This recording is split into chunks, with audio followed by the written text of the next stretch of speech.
Two men were racing toward a life-changing interview when they saw a woman shivering beside her broken-down car. The black man chose to help, knowing it meant walking into the interview late. That act of kindness slammed one door shut and left him pushing a mop under the smug gaze of the man who drove on. But when disaster loomed over the company, the janitor they had dismissed became the only one who could save it. But what happened next would shock everyone. Before we begin, tell us where are you watching from? Drop a comment and let us know. The winter morning in Brookhaven pressed its cold cheek against the cafe windows.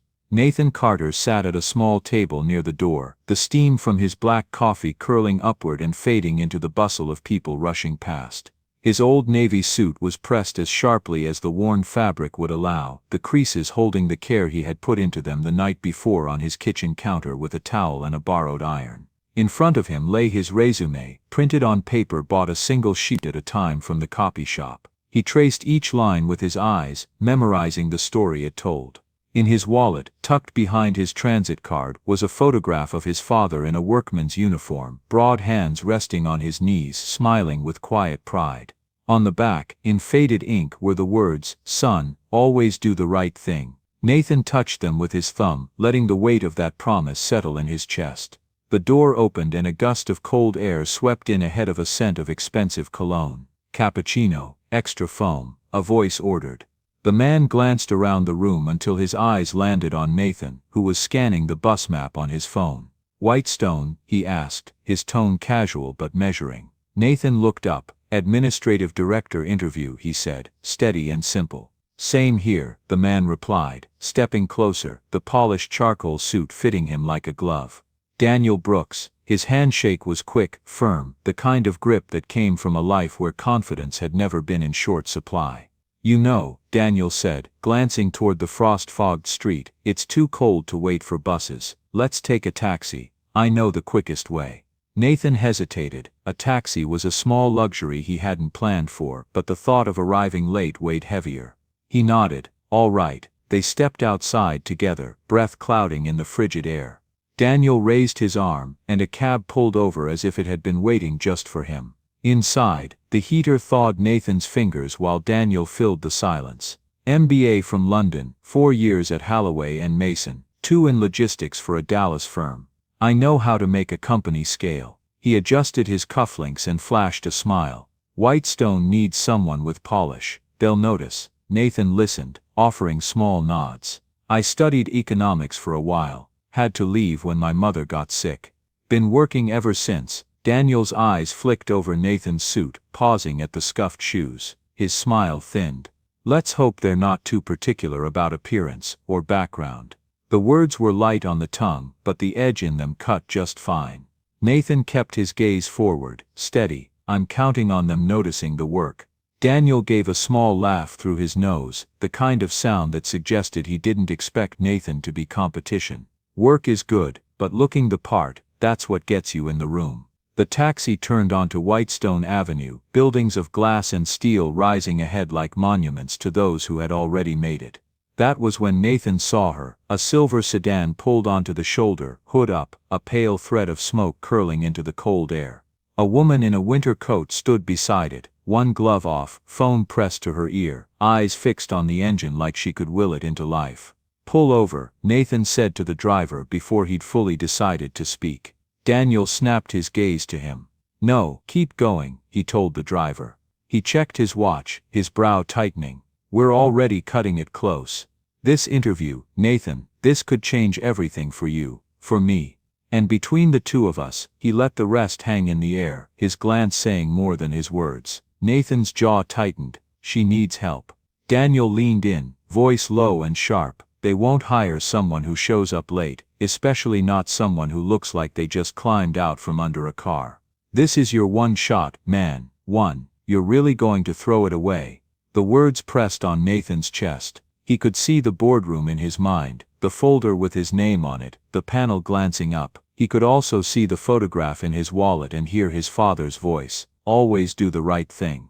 "Pull over," he said again, firmer. The driver eased toward the curb. Daniel exhaled hard, rubbing his temple. "Fine, but don't say I didn't warn you when I'm the one getting that job."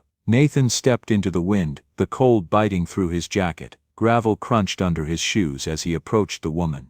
"Ma'am, let me take a look," he said, keeping his tone calm so she could borrow it. She lowered her phone, relief softening the tightness around her eyes. "It just died." Nathan propped the hood fully. The smell of cold metal and road salt met him. The battery terminal had worked loose, a frayed strap dangled uselessly. He tightened the clamp, wedged the strap, and stepped back. "Try it now." She slipped into the seat, turned the key. The engine coughed, then settled into a steady hum. She climbed out, gratitude warming her features. "Thank you." Her phone rang again. She glanced at the screen, color draining from her face. "I'm so sorry, I have to go. There's an emergency at the office. I wish I could give you a ride." "It's all right," Nathan said, stepping back so she could close the door. "Just glad you're okay." She nodded once, eyes meeting his for a moment that felt longer, then drove away. The sedan folded back into traffic until it was just another silver blur. Nathan checked his watch. The minute hand had already stepped past hope. He got back into the cab. Daniel sat in the front seat, looking straight ahead. "We can still make it if traffic breaks," he said. Then glancing at Nathan in the mirror, "Let's at least look like we belong when we get there." Nathan looked out the window as the city moved past, office lights winking on one by one like hesitant promises. His heart slowed, the decision already made. He had chosen, and now the day would choose back. The revolving glass doors of Whitestone Tower loomed ahead, their polished brass handles glinting in the pale winter sun. Nathan Carter pushed through them with a sharp breath, his cheeks flushed from the wind, his hair ruffled from the hurried walk. The lobby spread out in marble and glass, with the kind of quiet that spoke of money, thick rugs absorbing the sound of expensive shoes, fresh flowers in tall vases, the faint hum of a distant espresso machine. He glanced at the clock on the reception wall, 9:15, 15 minutes late. Behind the front desk, a woman with dark auburn hair and a crisp cream blouse looked up. Her nameplate read Monica Reyes. Her eyes flicked over Nathan, his neatly pressed but clearly worn suit, the scuffed leather briefcase, the breath still catching in his chest. She offered a polite smile, but there was a shadow of hesitation as she took his resume. Her manicured fingers turned the pages with professional efficiency, yet when she noticed the time stamped on the interview list, her lips pressed together almost imperceptibly. "I'm sorry, Mr. Carter," she said in a voice smooth but restrained. "The position of administrative director has just been filled." Nathan's hand tightened on the strap of his briefcase. The words hung in the air like frost, clear and cold. Before he could respond, the door to the inner hallway swung open and Daniel Brooks emerged, his cologne arriving a moment before his smirk. He was adjusting his tie, a single sheet of paper tucked under his arm. "Well, what do you know?" Daniel said, his tone light but edged. "I told you they value punctuality here, and guess you didn't even get the chance to try." He gave a short laugh, the kind meant for an audience, and glanced knowingly at Monica as if to confirm his own prediction. "Good luck though. Maybe next time." Nathan's jaw tightened, but he didn't answer. His father's voice, that quiet moral compass, whispered in his head, "Dignity costs nothing, but it can be all you have left." He forced himself to nod. Daniel gave him a final pat on the shoulder, more a shove than a pat, and walked out into the winter air, his shoes clicking against the marble as if marking victory. Monica studied Nathan for a moment longer, something thoughtful in her gaze. He wasn't pleading, he wasn't defensive, he simply stood there, still holding himself with the same measured calm he must have had when he walked in, even with the door to his opportunity closed. She tapped the edge of his resume against the desk. "There's one other opening," she said finally. "Temporary, janitorial work. The pay isn't much, but it's here in the building." Her eyes held his for a moment, searching for a reaction. "Would you consider it?" The offer landed in Nathan's mind like a stone dropped in deep water. Part of him bristled after all the years of saving, the night classes he never finished, the morning he had just spent choosing to help a stranger over his own shot at this job. But another part, the part that had learned to make room for hope in unlikely places, began to turn it over. He thought of the company itself. The name Whitestone had always carried a kind of weight in his mind. He thought of the rent due next week, the grocery bill waiting on the counter, the electricity notice folded in his jacket pocket. And he thought of the fact that sometimes the only way through a locked door was to find another way inside. "I'll take it," Nathan said quietly, but with a steadiness that made Monica's lips curve just slightly, not in pity but in a small private nod of respect. She called someone from security, and within minutes Nathan was in a narrow office behind the service corridor, being handed a folded set of green coveralls. The fabric smelled faintly of detergent and metal polish. He unfolded them slowly, his fingers brushing over the stitched name patch that read staff in block letters. Slipping into the uniform felt like walking away from something he had chased for years. Yet as he zipped it up, he told himself the truth he needed to hear: he was still inside the walls of Whitestone. And walls, no matter how high, could be climbed from the inside just as well as from the front gate. He stepped out into the hallway, the muted sounds of the lobby replaced by the distant thrum of vacuum cleaners and the scent of industrial cleaner. Somewhere above, in one of the glass-walled offices, Daniel Brooks was probably shaking hands, his laugh echoing over the city view. Nathan adjusted the strap of his cleaning cart and began to walk. His shoes squeaked against the polished floor, but his heart was quieter than it had been that morning, not because the sting had faded, but because a small stubborn seed of resolve had taken root. Nathan spent his first week learning the rhythm of Whitestone's gleaming halls, moving from one floor to another with his cleaning cart, keeping his head down but his ears open. He noticed how people's eyes slid past him, as if the blue uniform rendered him invisible. Daniel, on the other hand, made sure Nathan felt noticed in the worst way. More than once, Daniel had left coffee rings on his desk and pointed at them with a smirk, saying, "That's why we keep you around." Nathan never answered, just wiped them away and kept moving. Monica, who often stayed late to finish paperwork, began to greet him with a polite nod, once even thanking him when he quietly picked up a stack of documents she had dropped. Isabella crossed paths with him only twice that week, once in the lobby, when he held the door for her during a rainstorm, and again in the elevator, when she caught him glancing respectfully at the framed photographs of the company's history instead of staring at his phone like most.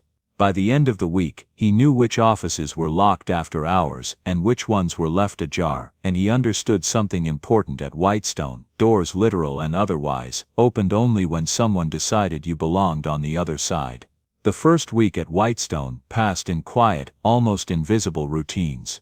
Nathan kept his head down, learning the building's rhythm, the coffee carts that rolled in at 9, the way executives spoke in clipped phrases near the elevators, the moments when everyone seemed too busy to notice a man in a green uniform. He cleaned offices before meetings, emptied bins after them, and memorized faces without being introduced.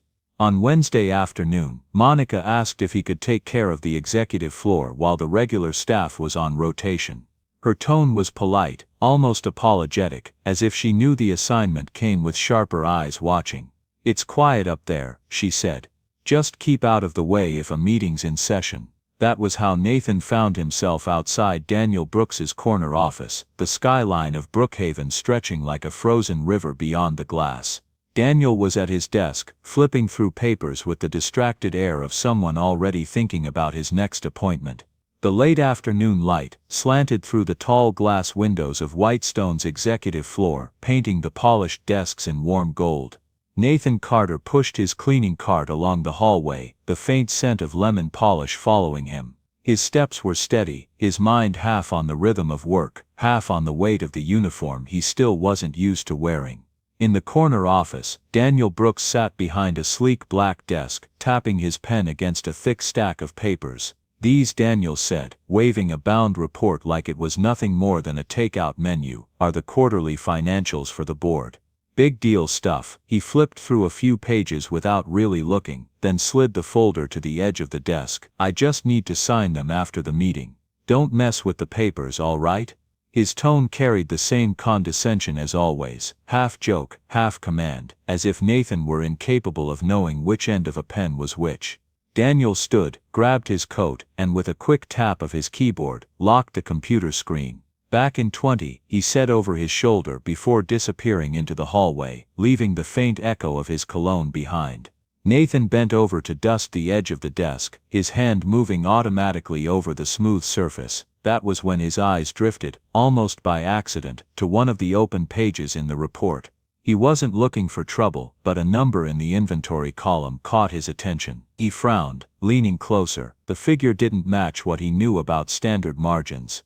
Years ago, back when he was studying economics before life pulled him away, numbers had been like a second language to him.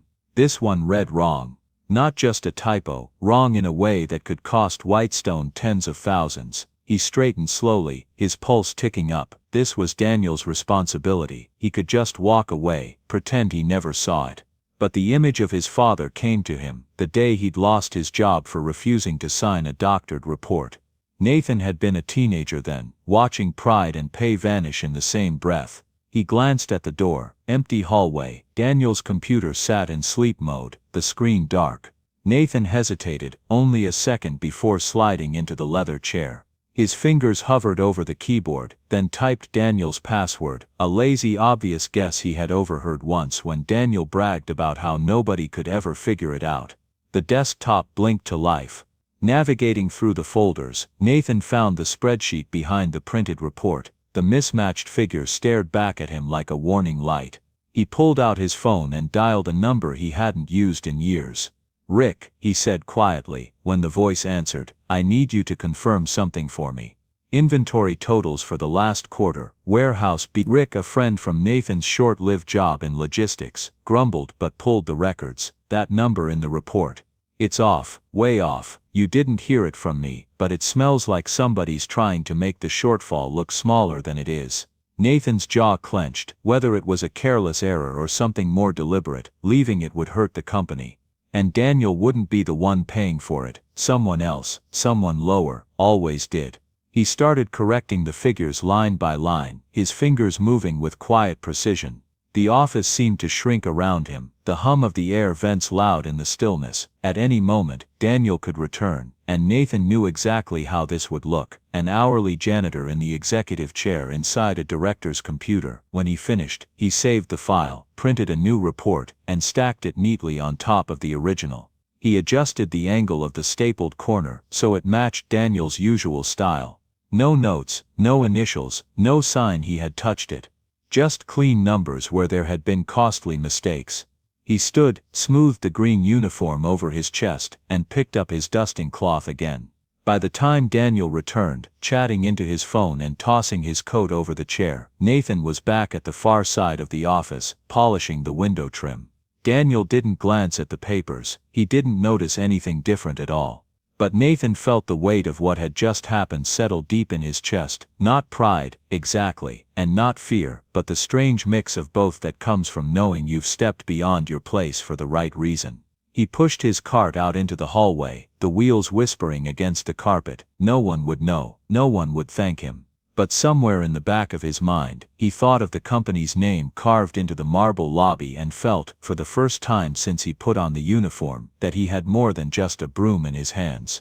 Nathan had barely slept. Long after he left the office the night before, the glow of the computer screen and the rush in his chest kept replaying in his mind. The moment he saw the wrong number, the decision to act, the quiet gamble of fixing it without leaving a trace. He told himself it wasn't about credit. It was about doing the right thing. Still, as he buttoned his uniform shirt the next morning, he felt the unease of knowing he'd crossed a line that could cost him everything if the wrong person found out. By the time he pushed open the heavy glass doors of the Whitestone building, the lobby was already humming. Daniel was there, leaning casually against Monica's desk, telling some story that made her smile politely without really listening. He glanced up, eyes sweeping over Nathan with the same mild amusement as someone watching a dog wander into a fine restaurant. Nathan kept walking, gripping the strap of his cleaning cart a little tighter. Upstairs, Isabella Moore had arrived early. She stood near the head of the polished conference table, flipping through the latest financial report. The numbers were immaculate, each column lined with almost surgical precision. But Isabella had an eye for patterns, and this wasn't Daniel's work. His reports were competent, yes, but they carried a certain looseness, an overconfidence that left small imperfections. This one was different. And then she saw it, small neat handwriting in the margin of one page, a note so precise it could have been written by someone double-checking the math. She frowned, her mind ticking back to Monica's comment the night before about seeing Nathan on the executive floor well past closing. Isabella didn't believe in coincidences. She called the IT department, requesting the access logs. Minutes later, she had her answer. Daniel's account had opened the file at 4:15 p.m. and again at 7:48 p.m. When Daniel was nowhere near the building, Nathan was. Her thoughts flashed back to that freezing morning on Brookhaven Avenue, the way Nathan had stopped without hesitation, while others, including Daniel, had walked by. By mid-morning, she'd made up her mind. Monica's voice came over the intercom, summoning Nathan and Daniel to the boardroom. Nathan stepped inside first, his uniform still smelling faintly of cleaning solvent. He kept his posture steady, though his heart was hammering.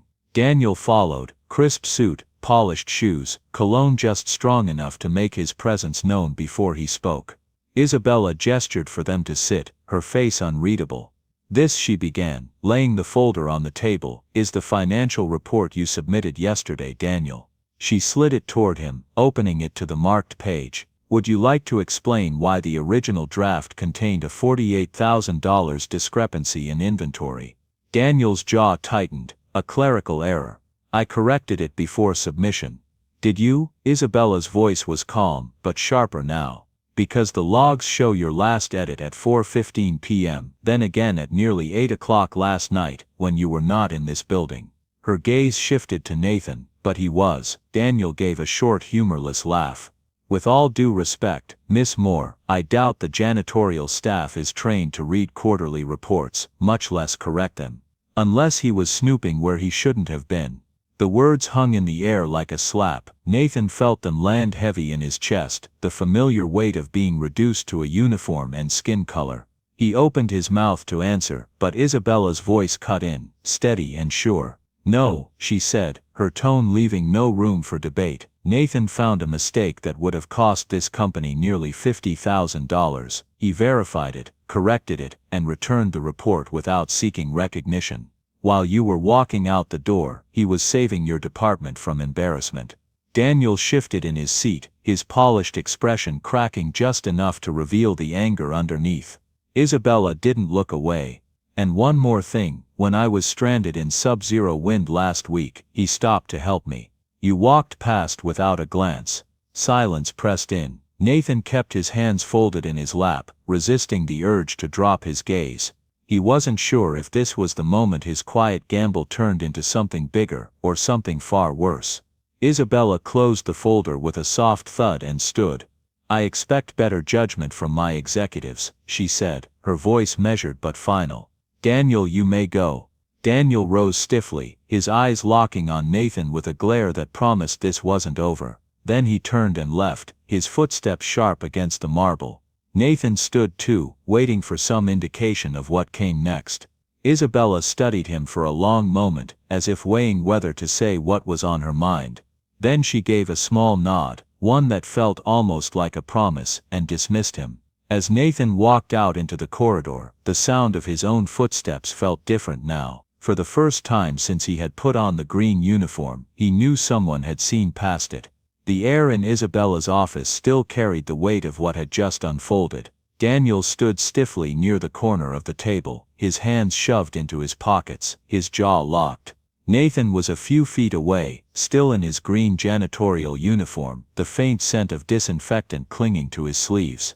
Isabella remained behind her desk, her chair pushed back slightly, the morning light falling across her face. She didn't rush her words. She didn't need to. "Daniel," she said, her tone calm but unyielding, "you will no longer hold the position of administrative director. Effective immediately, Nathan will take over your duties." It was as if someone had snapped a wire inside the room.